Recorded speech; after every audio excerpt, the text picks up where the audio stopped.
आप देख रहे हैं एशिया टाइम्स, मैं हूं अशरफ अली पस्तवी। 2024 के आम इंतखाबात के बाद से हिंदुस्तानी मुसलमानों का जो सियासी वजन था को तस्लीम किया गया और उस पर डिस्कशन हो रहा है। लेकिन इस दरमियान कुछ और भी घटनाएं आपके और हमारे आसपास हुई जो एक आम मुसलमान को और उस मुसलमान को जो सोचने समझने की सलाहियत रखता है, जो गौर व फिक्र करता है, जो मिल्लत के मामलात में दिलचस्पी लेता है, उसको हैरान भी करने वाली थी और परेशान भी करने वाली थी।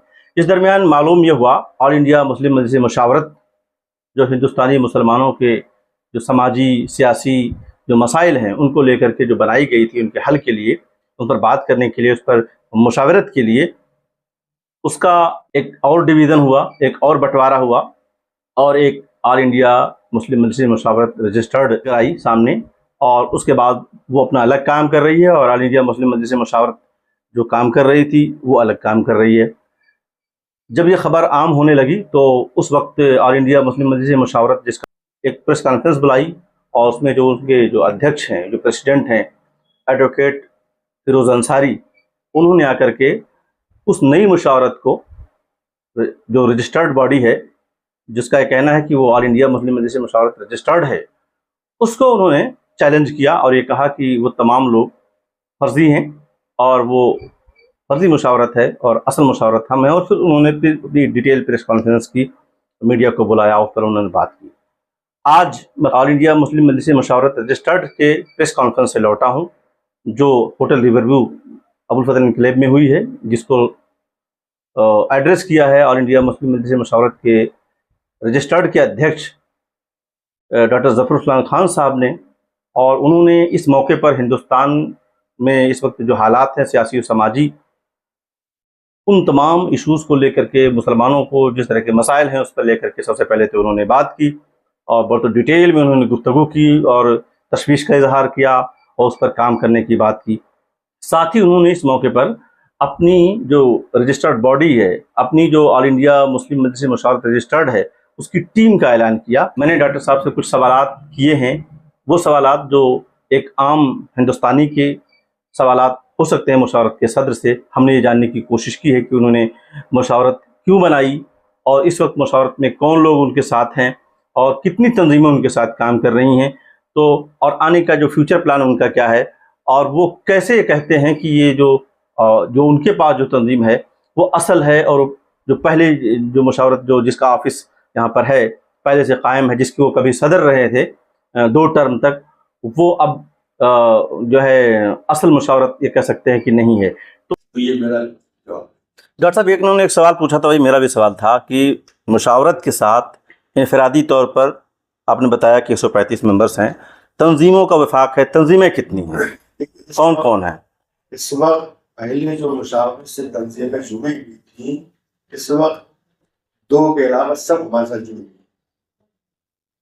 अच्छा, इस वक्त मेरे पास लिस्ट नहीं है, इस इत्तेफाक से इस मकसद से हम लोग आए नहीं थे, लेकिन आपको अगर चाहिए तो आपको मैं ईमेल से भेज दूंगा, व्हाट्सएप से भेज दूंगा। तकरीबन सब तंजीमें, सिर्फ 2 तंजीमें हमारे साथ, एक जमात इस्लामी नहीं है और जमीयत अहले हदीस नहीं है। इसके अलावा जो बाकी तमाम तंजीमें हैं हिंदुस्तान भर की, वो हमारे साथ है। 13-14 तंजीमें आज हमारे साथ है, शिया काउंसिल भी हमारे साथ है।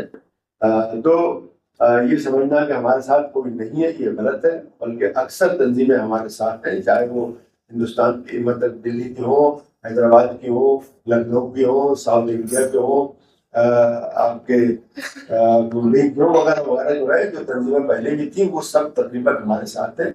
और इसमें सिर्फ जैसे मैंने कहा कि 2 तंजीमें, और जमात इस्लामी ने हमसे ये वादा किया था, खुद मुझसे वादा किया था कि हम समझते हैं कि मुशावरत तंजीमों की तंजीमों का विभाग है, जब सब आ जाएंगे तो हम भी आ जाएंगे। उन्होंने ये फरमाया था। उन्होंने, मैं समझता हूँ कि ये वादा उनका अभी भी कायम है। अभी तक तो उन्होंने प्रेस रिलीज जारी करके ऐलान किया कि हम इस इंतशार का हिस्सा नहीं है, बाकायदा ये कहा है कि दोनों ग्रुप लड़ रहे हैं और हम इसके बिल्कुल साथ नहीं दे सकते। ये बात उनका बयान आया इस तरह से, आप कह रहे हैं कि वो आना चाहते हैं। इस पर कोई तबसरा नहीं करना चाहता मैं, ये उनकी अपनी राय है, लेकिन जो उन्होंने मुझसे खुद कहा है वो मैंने आपको बता दिया। उन्होंने मुझसे खुद कहा है कि जब तक तंजीमें आ जाएंगी तो हम भी आ जाएंगे।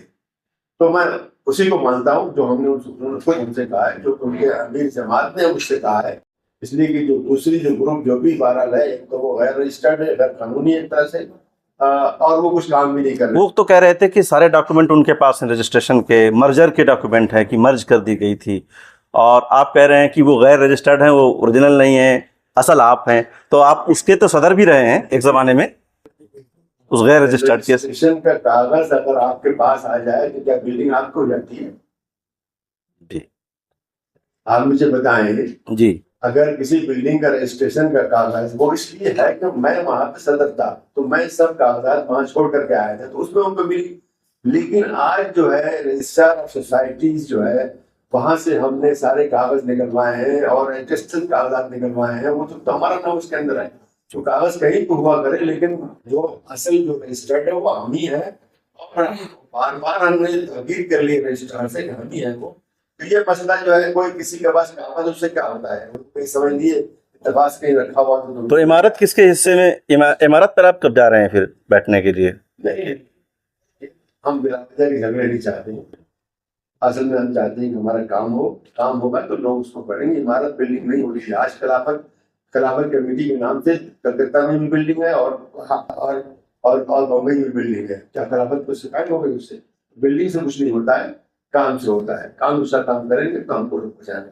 अच्छा डॉक्टर साहब, ये बताइए कि बहुत कन्फ्यूज़न हुआ है, इस दरमियान आप बेहतर समझते हैं, और देश इस हालात से गुजर रहा है। ऐसे में एक अम्ब्रेला बॉडी, इतनी पुरानी बॉडी है जिस पर बड़ा एतमाद यकीन रहा, काम भी उसका रहा है। जब हम तारीख़ में जाते हैं, जैसा कि बुज़ुर्गों ने बताया, आप सब लोग काम कर रहे थे। अब ये जब इस तरह की चीज़ें आती हैं, आप कह रहे हैं कि वो काम नहीं कर रहे थे इसलिए ये करना पड़ा, तो ये जो एक नेगेटिव मैदान में आवाम में जो एक मैसेज गया कि हमारी जो इतनी बड़ी तंजीम थी वो इंतशार का शिकार है, हमारे लीडर्स लड़ रहे हैं, तो उनको कैसे सेटिस्फाइड आप कर पाए? बात तो आप पिछले 4-5 साल के रिकॉर्ड देख लीजिए, वहाँ पे क्या हुआ है, ठीक है, आपको समझ में आ जाएगा क्या हुआ है। ठीक है, उसमें मुझे बोलना नहीं उसके बारे में। दूसरा ये कि हमसे जो आज तवक्को कर रहे हैं, अभी तो भाई हमको 3 हफ्ता हुआ है, आप कैसे अब इस 3 हफ्ते के अंदर मैंने लखनऊ जाकर के वहाँ पे मुशावरत खड़ी कर दी मैंने जी, इसी 3 हफ्ते के अंदर। ठीक, ये कोई अचीवमेंट नहीं क्या? सबसे बड़ी जो हमारी जो सबसे बड़ा सूबा है, हमारी उम्मत की बहुत बड़ी तादाद वहाँ पर रहती है, 20-22% वहाँ की रहती है। वहाँ पर मुशावरत को दोबारा खड़ा है, सारे लोग जो से जुड़े हुए थे पहले वो सब आए।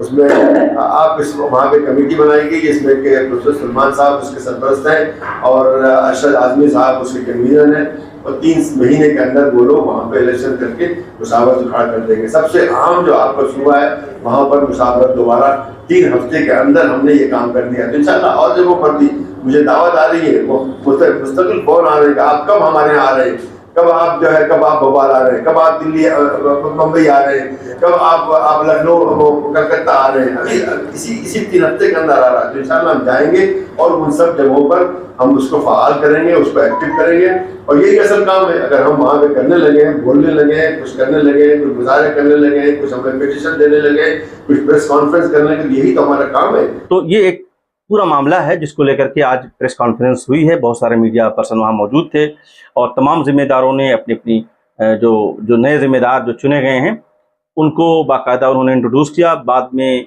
उन तमाम ने अपने जो अपना एसोसिएशन है मुशावरत से, और अपना जो कमिटमेंट है उसको लेकर के उन्होंने बात की है। देखते हैं कि आने वाले दिनों में कौन सी मुशावरत ज़मीन पर होगी, और जो मुशावरत ज़मीन पर होगी लोगों के लिए काम कर रही होगी, वही हिंदुस्तानी मुसलमानों की नुमाइंदा मुशावरत होगी। अब ये दोनों ग्रुपों को के सामने ये चैलेंज है कि कौन ज़मीन पर उतर करके रियल इश्यूज़ के साथ काम करेगा, और जो रियल इश्यूज़ के साथ काम करेगा वही हिंदुस्तानी मुसलमानों की नुमाइंदगी करेगा, वही हिंदुस्तानी मुसलमानों की नुमाइंदा मुशावरत होगी। बहुत बहुत शुक्रिया।